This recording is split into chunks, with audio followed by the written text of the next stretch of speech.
أعوذ بالله من الشيطان الرجيم بسم الله الرحمن الرحيم قتل أصحاب الأخدود النار ذات الوقود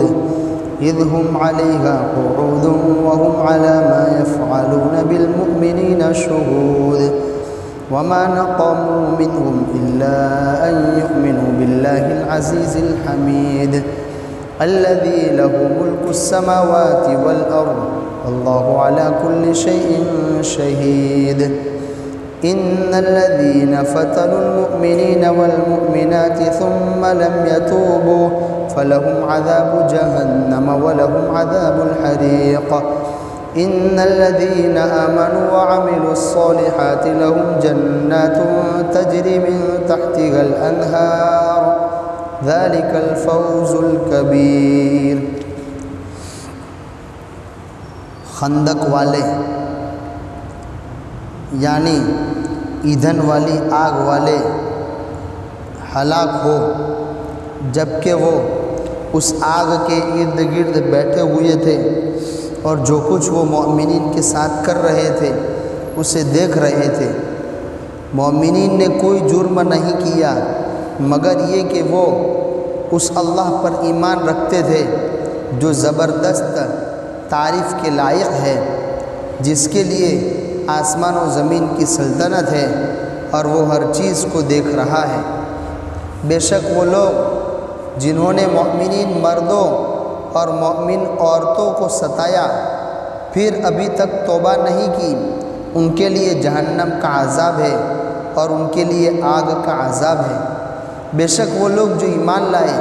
اور نیک اعمال کیے ان کے لیے ایسے باغات ہیں جس کے نیچے سے نہر جاری ہوگی، یہی بڑی کامیابی ہے۔ اصحاب الاخدود کے بارے میں بات چل رہی تھی۔ خندق والے تو انہوں نے اس درباری کو بھی مار دیا تھا، بادشاہ نے درباری کو بھی قتل کر دیا، اور جو راہب حضرت عیسیٰ علیہ السلام کی شریعت پر ایمان رکھتا تھا، عبادت کرنے والا تھا، اس کو بھی مار دیا۔ اب بادشاہ نے اس بچے کو بلایا، اس بچے کے متعلق درباریوں سے یوں کہا کہ اسے پہاڑ کی چوٹی پر لے جاؤ اور وہاں سے نیچے گرا دو۔ کئی درباری اس بچے کو لے کر پہاڑ کی چوٹی پر گئے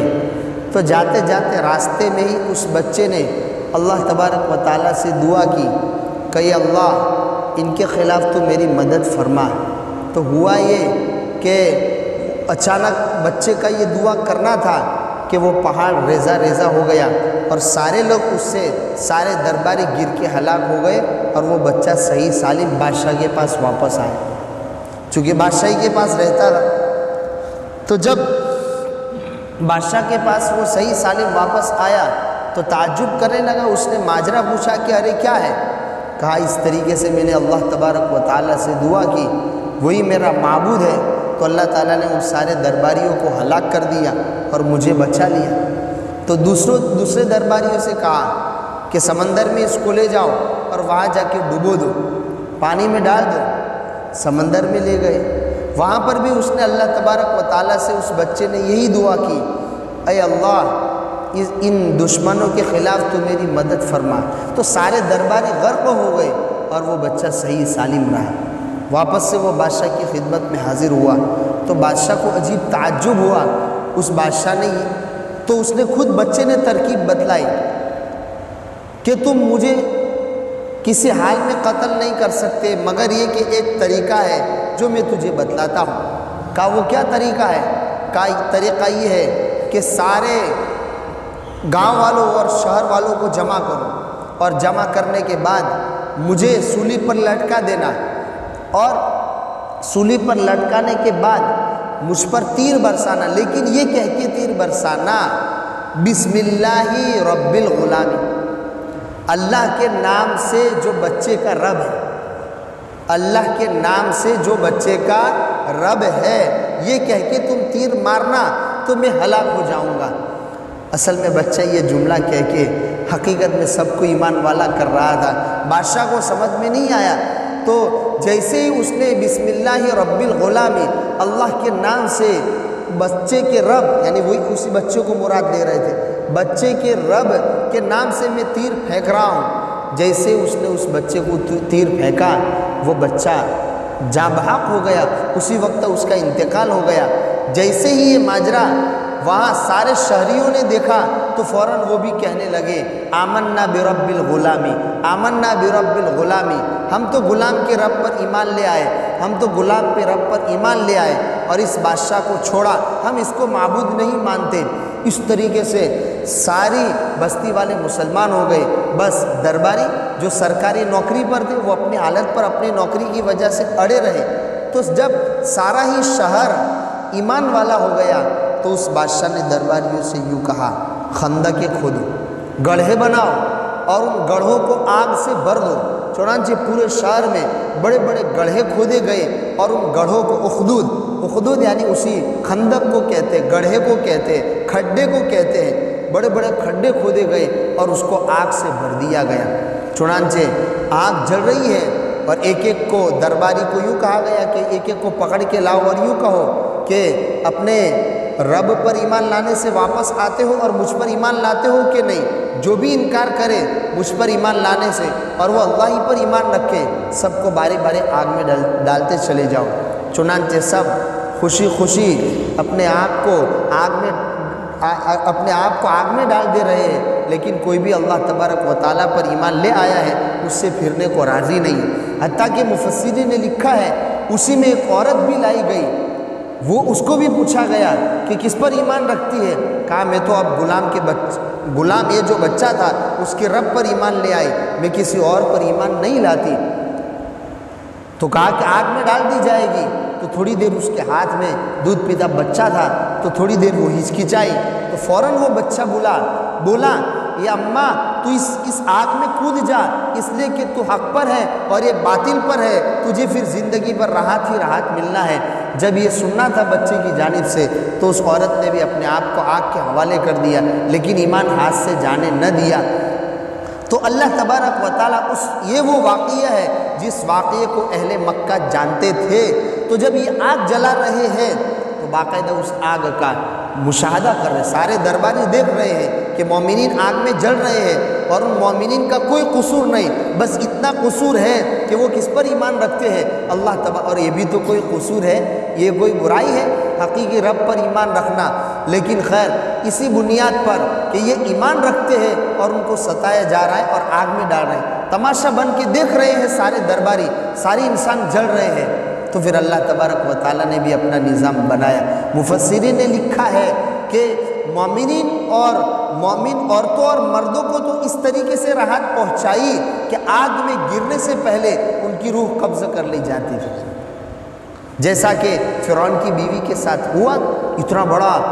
رب کا دعویٰ کرنے والا، لیکن اسی گھر میں جو اس کی رانی تھی، اس کی بیوی تھی حضرت آسیہ رضی اللہ رحمۃ اللہ علیہ رضی اللہ تعالی عنہ،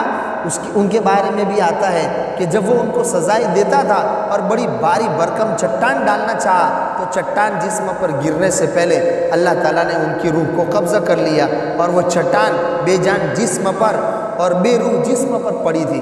اور ان کا علاج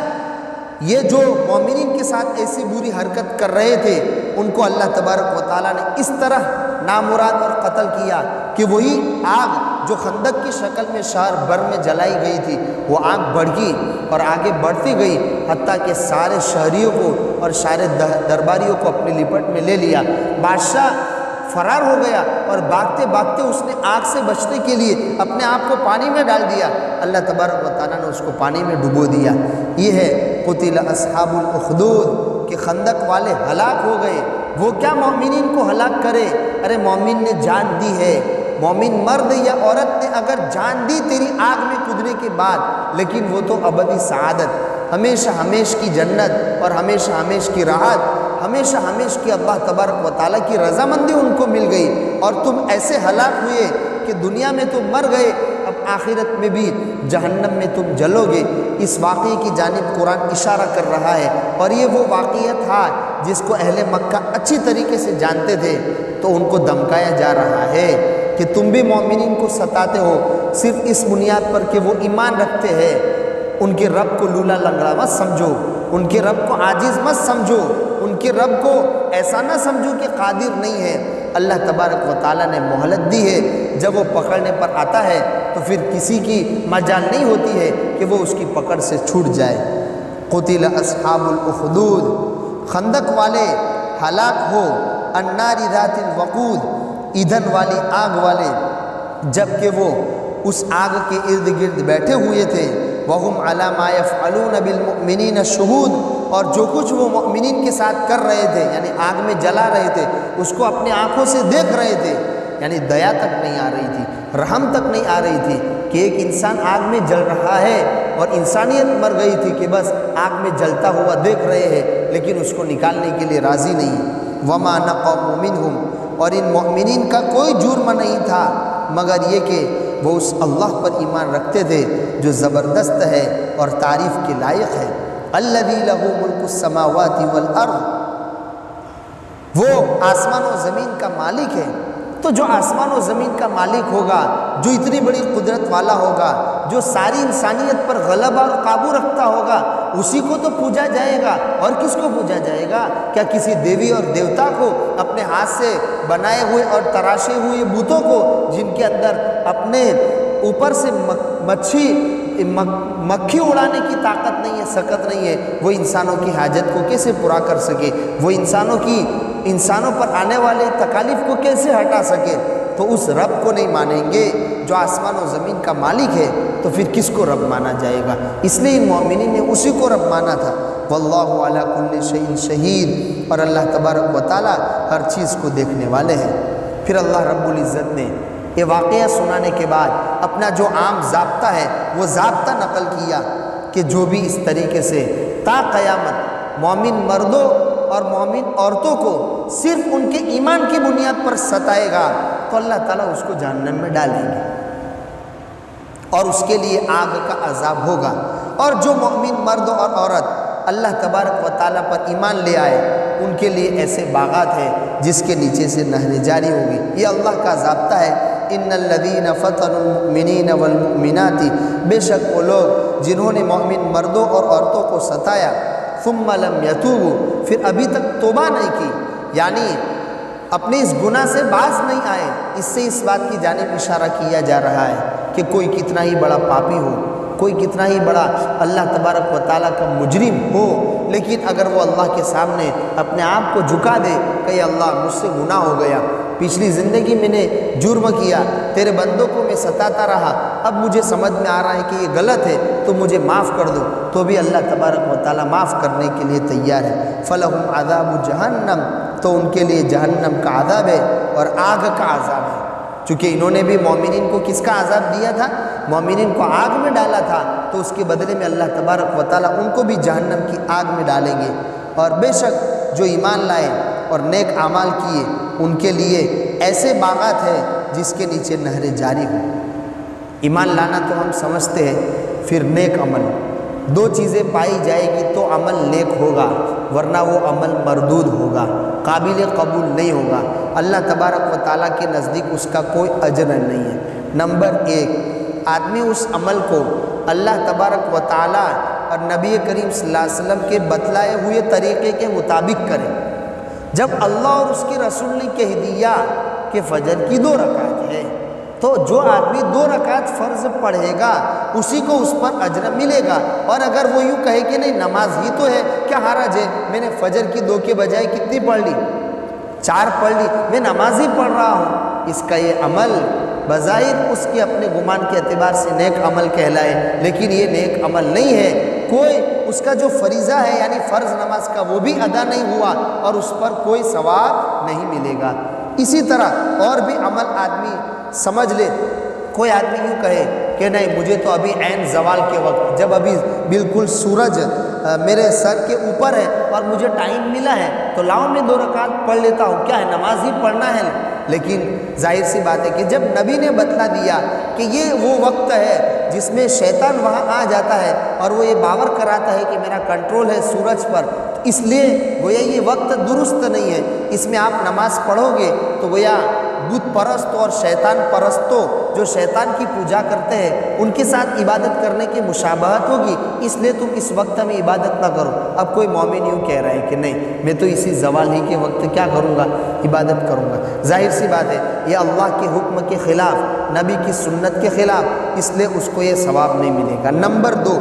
نیک عمل بننے کے لیے دوسری شرط یہ ہے کہ وہ عمل بس اللہ کو خوش کرنے کے لیے کیا جائے کہ اے اللہ میں نماز تجھے راضی کرنے کے لیے پڑھ رہا ہوں، اے اللہ میں رشتہ داروں پر جو خرچ کر رہا ہوں وہ تجھے خوش کرنے کے لیے خرچ کر رہا ہوں، بس یہ اللہ کو ہر عمل سے اللہ کی خوشنودی مطلوب ہوگی، اللہ کو خوش کرنا مقصود ہوگا، تو یہ نیک عمل کہلائے گا۔ اور اسی نیک عمل کا صلہ اور بدلہ یہ بیان کیا جا رہا ہے کہ وہ ایسے باغات میں داخل ہوں گے جس کے نیچے نہریں جاری ہوگی، اور اللہ تعالیٰ کہہ رہے ہیں یہی حقیقت میں کامیابی ہے جس کے بعد کبھی کوئی ناکامی نہیں ہے۔ دنیا کی کامیابی، دنیا کے اسباب راحت مل جانا اس کو کامیابی نہیں بولتے۔ ایک تو کیوں کامیابی یہ نہیں کہی جائے گی، سارے انسان کو ساری راحت اور سارے چین کے اسباب مل جائے، یہ ہو ہی نہیں سکتا۔ نمبر 2،